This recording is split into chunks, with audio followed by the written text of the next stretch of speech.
Hi, this is Sean Clark with the Horror Channel. I'm here with Devil's Reject star William Forsythe. How you doing today? Oh, doing good, real good, real good.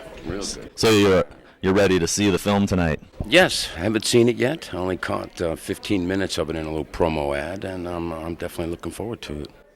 So tell me about some of the inspiration for your character. It kind of reminded me of sort of a throwback to like Lee Marvin, that sort of gritty, old school guy.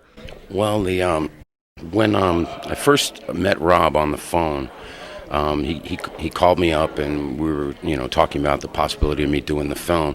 Within about 5 minutes, on the phone, we started talking about Lee Marvin, Robert Shaw. We started talking about all these, like earthy guys, all these guys that really had it, and really decided that that was kind of a direction to go with it. Then a funny thing happened. I was pulling up to the office of a production, which used to be the Great Western Bank. And so right in front of the office building there is this huge 25-foot statue of John Wayne.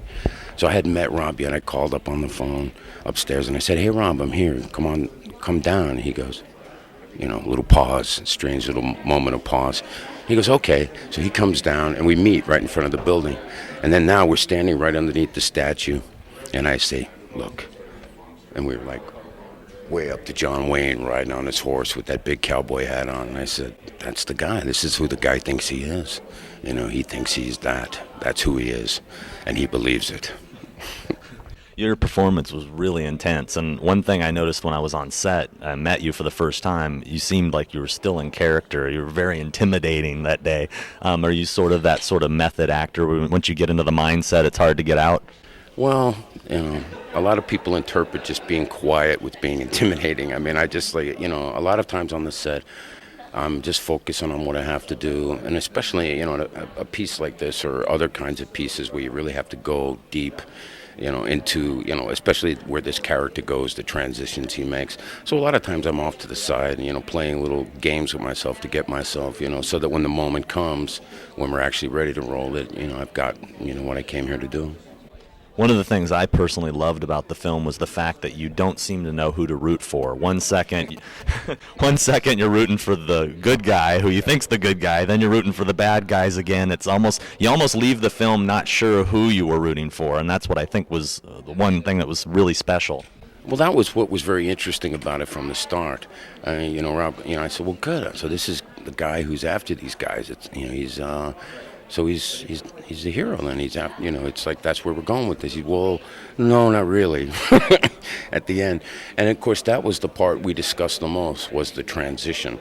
It's very difficult to make a transition from a guy who's, obviously, a legend in his own mind, and with a certain amount of arrogance, and he's a bit of a prick and everything else, but to make a transition where he loses everything that he's ever thought about as being right and wrong, and to make that move was a whole different story. So it was it's definitely out there. So Now, were you ever at any point concerned that Devil's Rejects was going to be similar to House of a Thousand Corpses, which was, more of a campy horror film, and this is like a true road movie, Western style with a horror element? Were you ever, after seeing House, were you ever like, gee, I hope we don't go in that direction, and glad where this went?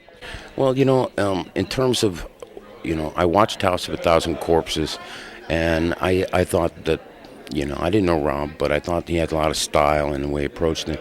The minute I looked at the script and I realized it was going to be me really driving the piece in terms of bringing it to them, the entire film, I realized it was going to have a completely different kind of an attitude, to it.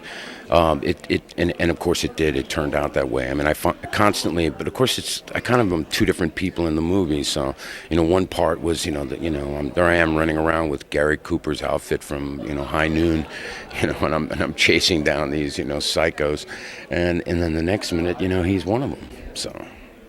Now, some of the scenes that you did with Sherry and even some of the scenes with Leslie Easterbrook were pretty intense scenes. I mean, how were those to shoot, and did you ever find yourself going a little too far? No. I mean, I've done all kinds of work in all kinds of movies where, the action is packed and all that kind of stuff. The key to all that kind of work is to make it as intense as humanly possible, but not to obviously, hurt people. But it's frightening though. I mean, it is.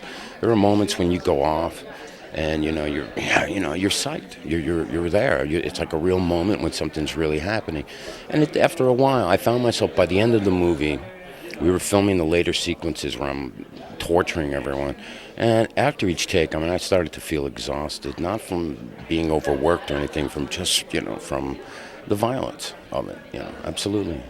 And what about the experience of working with Rob as a filmmaker? What was it like working with him? From the moment we met on the phone until the moment we wrapped, I had nothing but a great experience with Rob. He's a super intelligent guy.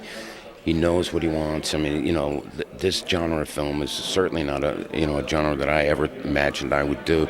But I had a brilliant time. And personally speaking, I think Rob could, he could go direct a light, romantic comedy, and he would have a great result as well. And in fact, that's what I was talking to him about. And I said, you should do something totally different the next time you come out with a picture. Let's go do a white glove comedy. It's just, Well, hey, best of luck to you, and I appreciate your time. Thanks a lot. My pleasure.